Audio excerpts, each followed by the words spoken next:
Hi, it's Shorty, and if you have Venus in Cancer, then this is for you. You and nature. To have Venus in Cancer is to be in love with the moon. It is to be moved by its beauty, pulled by its gravity, and influenced by its phases. And it is to have an affinity with all in nature that is traditionally governed by this queen of the tides. In particular, it is to admire the oceans, lakes, and rivers, not just for their charm, but for their historical claim to the mother of all earthly life. Our earliest ancestors were amphibians who gradually moved from the sea to the land.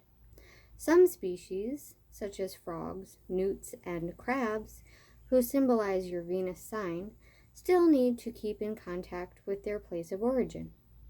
Others pay only lip service to the relationship in the enjoyment of liquid refreshment or the occasional pleasure they take from a brief immersion.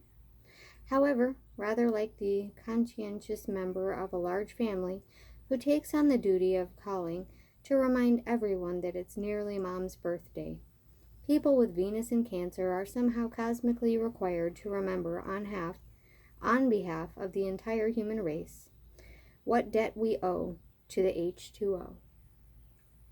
This is why, silly as though it may sound, you need plenty of water in your world if you want plenty of love in your life. The more you float, bathe, swim, or sail, the more you will be in your element, and the more you share these activities with others. The more interpersonal tensions will somehow just be washed away. You and your creativity. Venus, the artist, brings Cancer, the home lover, the ability to turn a humble abode into a glorious palace. But then Cancer, the unpretentious, brings to Venus, the great pretender, a determination to put comfort before style. So, while your chosen environment definitely conjures up a mood, it creates a real atmosphere, not an idealized, artificial, but superficially impressive one.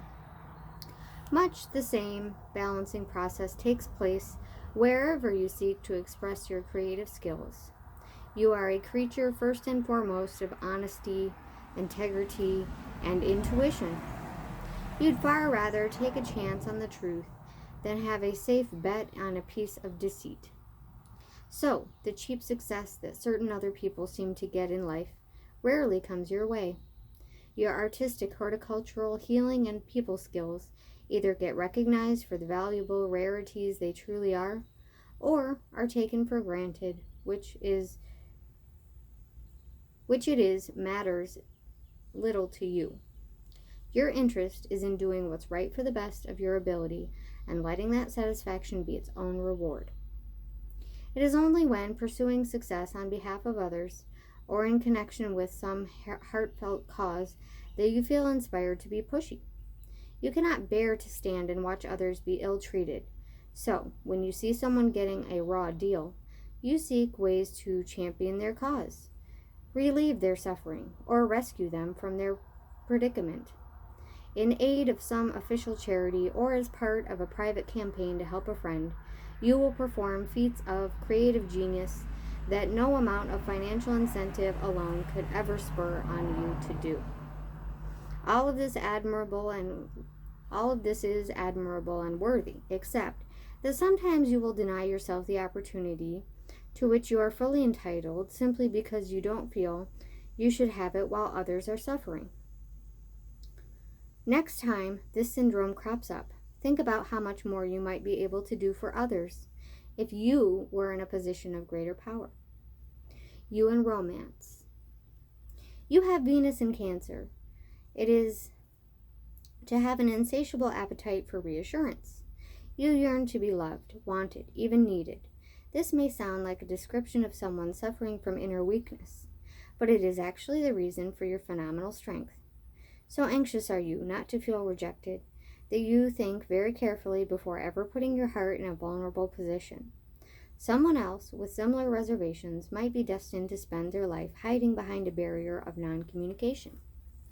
Venus in Cancer, however, compensates for its tendency to make you defensive by imbuing you with a vast capacity to give. Just as a wealthy person may donate $500 to charity without denting their bank, while a poor one may only give $5 but will have to sacrifice to do so. You are rich in compassion and can afford to give generously. But poor people are always aware of their limits. Rich ones can more easily assume they have endless reserves. If they make a mistake and draw too heavily on funds they cannot truly spare, they have much further to fall. Your apparent emotional affluence, coupled with your desire to be of real use to others, naturally makes you a beacon in the night of this modern world. Fluttering around your attractive flame come all creatures seeking guidance or warmth. Moved by an equally strong urge to stay away, however, are not those who prefer to be where it's cold and dark, but sometimes those who want to create their own light rather than just take from yours. That's a shame, for it's among such people that you're most likely to find a lover worth letting past the psychological no-entry signs in the back room of your heart. The way you manifest femininity. The idea of being a siren, seducer, or vamp, or even a Venus, appeals to you about as much as a vacation in a hospital. In fact, a charity ward seems like a better idea all around. There you could tend to the needy, protect the vulnerable, and fulfill the urge of your warm, caring heart to help others. While the idea of cynically exploiting your sexuality strikes you as ridiculous, the notion of clutching some poor soul to your bosom strikes straight to the core of your sincere psyche. This, of course, is precisely why certain people find you so desirable. Your honesty and integrity are as intoxicating to some men as fishnet stockings are to others. The only downside to the seemingly ideal arrangement is that, though the weak and weary beat a path to your door in droves, strong, self-sufficient types who awaken less noble yearnings within you tend to keep away lest they end up tied to your apron strings. Your ideal woman or mate. Venus in Cancer makes you deeply sensual and responsive to physical stimuli.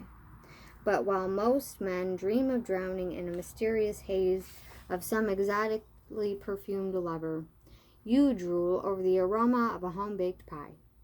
The mate of your secret fantasy serves hot chocolate on cold nights before a roaring log fire.